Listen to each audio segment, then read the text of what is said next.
And it's a great segue as culture and learning and education is definitely emerging as another highly marketable aspect of Whistler. And here to tell us about it is Sue Adams, who's Director and Board Vice Chair of the Whistler Learning Center. And she's representing the Whistler arts and culture sector today. Many of you know Sue. She's been a successful business owner in Whistler and Pemberton for the past 30 years and has been a dedicated advocate, supporter, and patron of the arts in Whistler and Vancouver, as well as working to support and advocate for small business, women's entrepreneurship, and lifelong learning and education. She's served on many cultural boards and committees over the past 30 years and currently serves on the board of the O'Dane Art Museum, Vancouver Civic Theatres. She's chair of the RMOW Festival and Events Oversight Committee, BC Small Business Roundtable, and Whistler Learning Center Society. That's probably why you didn't want to be on our board anymore, I'm thinking. But I know you timed out. She's also been an amazing member of the Arts Whistler Board for many years. She's passionate about and committed to the enrichment of community life by working with community organizations and sharing her strong business principles to build capacity and maximize the opportunities in the not-for-profit sector organizations.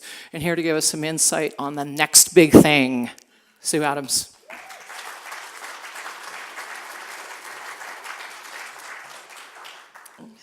So I too would like to recognize that we're on the shared territories of the Lillooet Nation and the Squamish Nation. So indeed, Pat, it is a pleasure, and thank you very much for asking me to speak to these two important industries, I believe, in our community. So thank you for that opportunity. I'd like to acknowledge John Ray from the municipality and Suki Shane from the Learning Centre for helping with the slide deck. Although I'm using an RMOW slide template, I am not speaking for the RMOW, Mike. So I just want to make that clear. Pardon? Oh, yeah. I didn't get my paycheck yet. So in my presentation today, I'm linking both sectors as I believe they're very similar in economic opportunity along with the community enrichment value. My colleagues and I at the Whistler Learning Center believe the trajectory of learning and education is very, very similar to that of the cultural development in Whistler. Will I do it? Yeah, culture, there we go. It's the age-old dinner party conversation, isn't it? What is culture? So there's some examples up there, but art can also include audio-visual and interactive media, written and published books, festivals, events, and designed in all aspects. So it's a very broad topic, culture. I'm pleased to see that it's incorporated in the OCP. A key thing, I think, is identifying that these two sectors identify very much with the Whistler brand, which can be defined as, it identifies a community that is set in a spectacular mountain setting, young at heart, adventurous and playful, with energy and spirit attracting the best in outdoor sport, entertainment, business, culture, and education. So it's built right into our branding, and dedicated to preserving our mountain environment. So cultural tourism. Was Val still here, or did he go? No, he's gone. So I knew he was going to be speaking on regional economic situation in BC. I think these stats are pretty interesting. They just released actually at the end of last year, although it's only up to 2016. But this is the economic impact of these particular sectors of our community. Who knew that cultural products actually contributed more than the agricultural, forestry, fishing, and hunting, and not that much less than mining, oil and gas, and extraction of minerals. So that was pretty interesting. But I did forget one point, and that's the accommodation and food and beverage sector, and they contribute $7.1 billion also to, this is British Columbia, and of course that's a huge sector for us here in Whistler, the accommodation and food and beverage. I did just this morning think, oops, I should have reviewed the EPI, which is the Economic Partnership report that the municipality put out, and I don't have a slide for that, but in comparison to what's happening in all of British Columbia, in Whistler, I think the last time the stats were reviewed was 2016, Mike. Education and learning, we've got a way to go. We're 0.03%, so the only way for that is to go up. Arts and entertainment and recreation at 12%. And then there's another segment called info and culture, and that's at 0.7%. Food and beverage here is 12.9%, so that's a big part of our cultural life and providing experiences for our visitors. So in Whistler, the consumer spending shows that 28% for food and beverage and 22% for accommodation. So interesting stats, and hope that the RMOW continue to analyse those stats and look at how they apply to the tour at Whistler. And let's go back. So you can see there's been impressive development in the arts and culture sector over the last 20 years. In year 2000, we saw this building opening, this wonderful community building. In 2008, the beautiful new public library was built, and 2010, which really got us going with the whole understanding of the benefit of culture too. Whistler was the Culture Olympiad and Whistler Live. Lucky for the cultural industry, the Municipal Council did endorse a cultural tourism development strategy, and then the cultural tourism was identified as a key economic driver in the strategic plan for the corporate plan for the RMOW.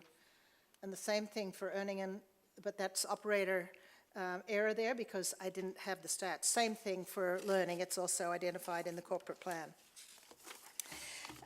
So just continuing to talk about our cultural asset, of course, then in 2016, the O'Dane Art Museum opens, and I just would like to remind everyone that that is the single largest private donation to any cultural asset in Canada. This is an amazing investment by Michael O'Dane, and this is not a private museum, it's now owned by our community, based on community lands and being just an incredible asset. And we think of, we think to Bilbao and what the Guggenheim has done there, and more importantly for me, and I've traveled there a couple of times to Tasmania in Australia, where the MONA, the Museum in Old and New, has increased tourism to that little state in Australia by 45% in its first 2 years of operation. So wonderful opportunities to use these assets that we have. The current landscape of our business and activities around arts and culture and learning. If we look here, we don't normally think of food and beverage as a sector, which also includes the culinary festivals and events. And of course, arts and culture is all about our performing DJs, musicians, and entertainers. And most of the key assets are all operated by non-for-profits. So why cultural tourism and educational tourism matters? It's obviously, as we'd heard today, we're looking for diversification in our tourism economy, and we can attract new clientele as the demographics are changing. A lot of our current tourists now are starting to look like I did about 10 years ago, not where I am now. So, people are aging, but looking for new experiences. So the scale of opportunities within these sectors are very, very good. These are some old stats, actually, although we keep using them in some of the committees we're at the municipality because we haven't had good stats recently in this sector. Visitors to Canada, 8 million made decisions to come to Canada to visit a historic site. 7+ million for a museum or gallery, and we've got museums and galleries right here in Whistler. And 4 million people made travel decisions based on festivals and fairs, and we do festivals really well here. So, and then you can look at some of the other stats. Not so many people made that decision for skiing and boarding, and I think just about all of those come to Whistler and Blackcomb. So the purposeful traveller, which is the, whoop, clicking the wrong thing, the cultural tourist. So, and we've heard that today. People are interested in being in a place, not just a place. They want it to be authentic and unique. And we learnt through the cultural tourism strategy that if we weren't able to develop product that was unique and authentic, we probably wouldn't be successful. And Meredith mentioned that in her presentation. And just reinforcing what Mo said, the arts and culture and learning sector would love to meet with you to help you build new product. And so ideally the whole community guides our visitors for their enjoyment. And two key takeaways here, which we've already heard, is they stay longer and they spend more. Oh, sorry, I'm just giving Arts Whistler extra. So this is just a quick view of the cultural landscape as it stands now. We don't think of all those wonderful assets that we have here, the museum, the library, SLCC, the O'Dane, the beautiful Florence Peterson Park. The amazing job that Mo and her team do here at Arts Whistler. Just look at the variety of activities and opportunities there are for people to enjoy other parts of Whistler rather than our spectacular outdoor activities. And along with that, of course, is our cultural heritage and natural history. And we're seeing interpretive panels as well as our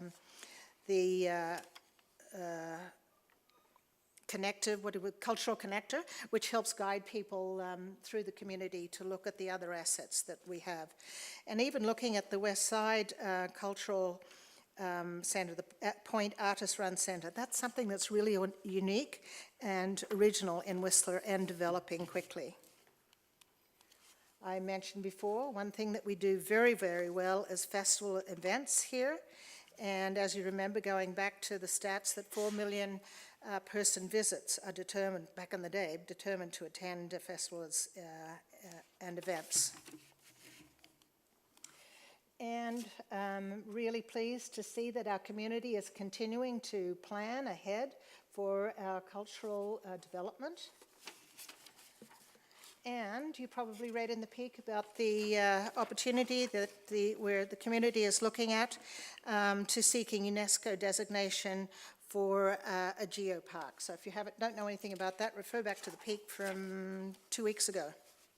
So I have to just touch quickly on the Whistler Learning Centre, and because we're kind of the new people on the block, Jim Moody's looking at me, and I know that the O'Dane Museum is pretty new on the block as well, but you know, I have to share my allegiance.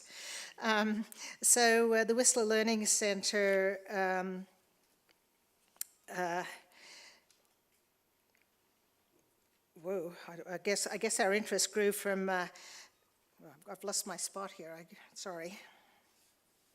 So we're, the Whistler Learning Centre really sees a focus to identify particular learning needs and acts as a facilitator or a connector between educators and service suppliers to meet the needs in our community. So we're always looking at local research and understanding of the community, and it's critical, and that's critical to the work that we do. So we are very keen on partnerships, and I'll whip very quickly through some of the partnerships that we have established. Currently, a number of organizations we know in Whistler are providing fantastic education and lifelong learning opportunities. The Library, Aware, Arts Whistler, the O'Dane, to name a few. And for the last 30 years, the Whistler Chamber of Commerce has been offering management and skill development courses to the business community. And we heard Val even touch back on what used to be called the Whistler Spirit or the Whistler Experience Program, where over 5,000 people participate in that program each year. So about 5 years ago, a group of interested citizens joined together, called themselves the Whistler Education Group, to explore the opportunity to further build on existing programs and look to ways to promote the mountain resort as a destination learning location. Long story short, that same group morphed into the Whistler Learning Centre, a registered charitable society, who through facilitation and partnerships, which we will whip through very quickly, with education providers in BC, we offer accredited courses that can be leveraged towards higher education and certification. A couple of years ago, Whistler Learning Centre held a symposium with 23 education providers from British Columbia, and their participation was much appreciated, and there was overwhelming support to bring diverse learning opportunities to the resort. Since that time, a number of pilot programs have been running, and there are more underway. I'll just share a few examples here. So this is a collaboration with the British Columbia Institute of Technology, and a joint venture to deliver a pilot of business and leadership courses in Whistler. And for the commitment from BCIT, they have seconded 2 staff members to assist with research and program development.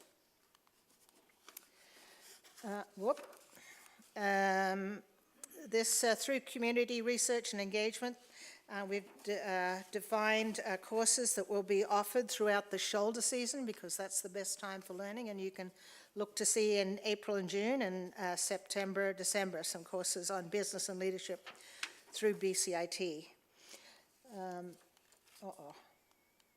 I knew I shouldn't be doing this. This is just an example how we can do entry courses here and leverage up to, maybe someone will be eventually doing their PhD while they're here in Whistler. So it's making it easy to take entry-level courses through various delivery methods, and particularly to further accreditation or certification further down the way. Again, we heard a lot about the collaboration between the RMOW and Whistler Blackcomb, working with our First Nations. And Whistler Learning Centre is developing a pilot program with partnership with the Lillooet Nation. RMOW and Whistler Blackcomb are involved as well, and BCIT for professional program development. So we've already received letters of support and invitation to proceed with these programs from the Lillooet Nation. We're also exploring the implementation of a university-level program to train First Nations personnel in the level needed to qualify as a licensed mental health therapist, falling under the BC Health Providers Act. The first training courses we're anticipating to commence in 2020. And this is a very positive step towards paying more attention rather than lip service to the issue of mental health in our communities. We have ongoing environmental studies with UNBC and the Vancouver Island University. I'd just like to point out why it's attractive for these universities to partner with us is, for instance, we found out in our discussions with UNBC, 40% of their continuing education programs are held outside of Prince George. Prince George is a pretty nice place, but there are probably other places that are nicer, and I think Whistler's an amazing campus for us to hold these courses. This is rather fun. Do you remember the Elder Hostel group? Well, it's now called Rhodes Scholar, and the Whistler Learning Centre, along with the RMOW, have been in discussion with Rhodes Scholar to look at bringing their groups into Whistler, and Rhodes Scholar has indicated that they're considering 2 programs to pilot in 2020. And we also heard about the difficulty in the construction industry. We're in discussions with the Vancouver Regional Construction Association. Do you remember Fiona Famulak? Well, she heads up that organization, so that was a fairly easy link there. And also with the Industry Training Authority to ascertain the feasibility of us organizing some courses here that will directly respond to an identified need for the local construction industry. So these are some of the opportunities that I've asked the Our local organisations, they see going forward, the library, they're looking at expanding their space to embrace changing technology and how that can be taught in the community. SLCC, which is the leader in the leading Indigenous organisation in Canada, and coincidentally, Indigenous tourism is the fastest growing segment in the cultural tourism area as well. And SLCC are very proud of their Destination Canada certification as for Canadian significant events, intend to continue doing more of that. At the O'Dane, I've spoken to some of this already, but you know, we have perhaps the world's largest Pacific Northwest First Nations mask collection, plus the largest collection of Emily Carr works on permanent display in Canada. So these are incredible assets to show to our tourists. And the O'Dane is committed to expanding local education programs, and the overall goal for the O'Dane is to be positioned on the international fine art stage. And so you heard it here first. Our theme at the Whistler Learning Centre is, well, we'll probably massage this, but work, learn and play. So that's a great opportunity for that. Before I go to the challenges, in reviewing what we heard today and further research that I've done to put this together, I think it's easy to say that Whistler, a local economy that's focused with proven success on 3 economic drivers for BC: cultural products, developing education and learning products, and accommodation in the food and beverage sector, is a great leverage for increasing the experience of the cultural tourism in our beautiful natural setting, with a commitment to sustainability.